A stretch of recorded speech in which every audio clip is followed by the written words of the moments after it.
Hello, and welcome to my spoken word channel. My name is Stephen Lackey, but like any other label, that name is simply a collection of letters that make sounds to convey meaning, a meaning which may have varying connotations for those who voice and or hear it. The spoken word is much the same, its effect ranging from dissonance to resonance, apathy to revulsion, sometimes even to the same person over time. I'll be reading some of my own work today, offering analysis of its meter, rhyme scheme, and content. If you find it appealing, heartening, or evocative, or even not worth remembering, please consider the aforementioned variability of response.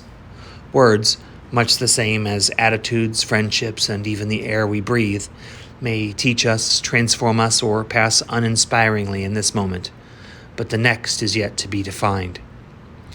Herein are my copyrighted works, all rights reserved, but please forget the name and remember the message. Also, feel free to like, comment, share, and subscribe.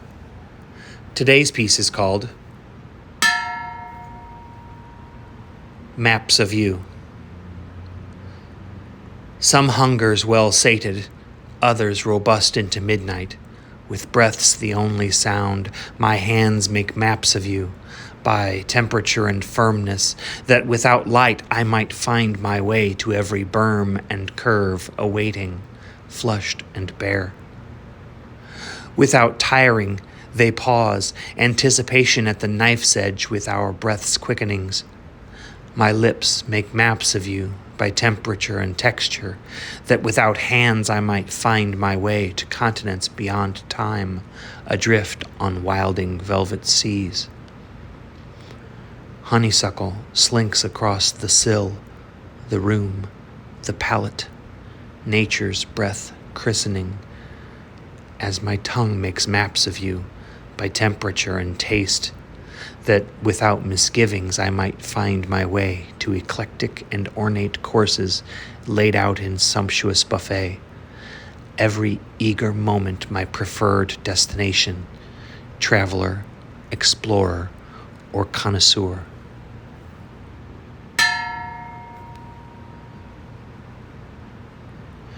This is a first-person free verse regarding a romantic tryst. The steamy narrative uses several devices to enhance its sensuality. Each two-stanza grouping begins with an inhalation of sorts, a shorter introductory first stanza mentioning a form of breathing in its pivotal final line, setting the stage for a slightly altered iteration of the form and title refrained second stanza. Such refrains add an implied pulse or waveform to the piece, their transformations adding novelty.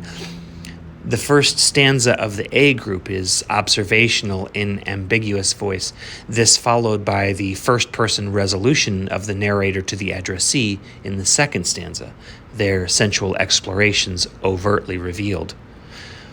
The first stanza of the B group begins stylistically as the previous, altering its final line to first-person narrative, whereas the second stanza retains the exact form of its A group analog, merely altering the details.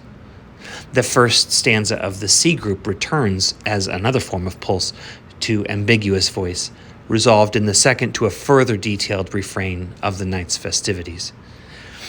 There is a summative coda which plays on the map theme as well. Duly noted are the specific connotations of the narrator's three self-referential, metaphorical monikers. Traveler implies a journey to known destinations. Explorer implies a discovery of new fascinations. Connoisseur implies a lover of the arts. Here, perhaps, the intricacies of lovemaking, or the addressee themselves, omnisciently sublime, but likely both of these at once. As a highly sensitive person, my attentions are ever drawn to hue and contrast, textures and inner workings, flavors and energies. This comes across in my work, intentionally and unintentionally, but I must say that I absolutely love when a piece unites structure and variability, subtlety and sensuality, reality and metaphysics. The piece itself, then, a multiverse in microcosm. I'll try not to sprain my arm patting myself on the back. Thank you for joining me today. I hope it has been some mix of enlightening, entertaining, and thought-provoking, and if not, well, perhaps another time. You could have spent it any number of ways, but I sincerely appreciate that you've chosen to spend this time listening to phrases I have turned. I'd like to hear your thoughts as well. Drop a comment below regarding what your own or someone else's creative writing and/or spoken word has meant to you. Also, subscribe to my channel if you like. I'm not sure how often I'll be posting, but if you click the notification bell, you'll be among the first to know when I do. Please also consider this. My reason for sharing what I write is that I want to show people that there is often so much more beneath the surface that may or may not ever be explained. Sometimes, all we need to do is open our eyes to see. Other times, we need to dig. And through all of these, we may find out more about ourselves in the process. Start today. Embody the strength. Find a voice. Be heard.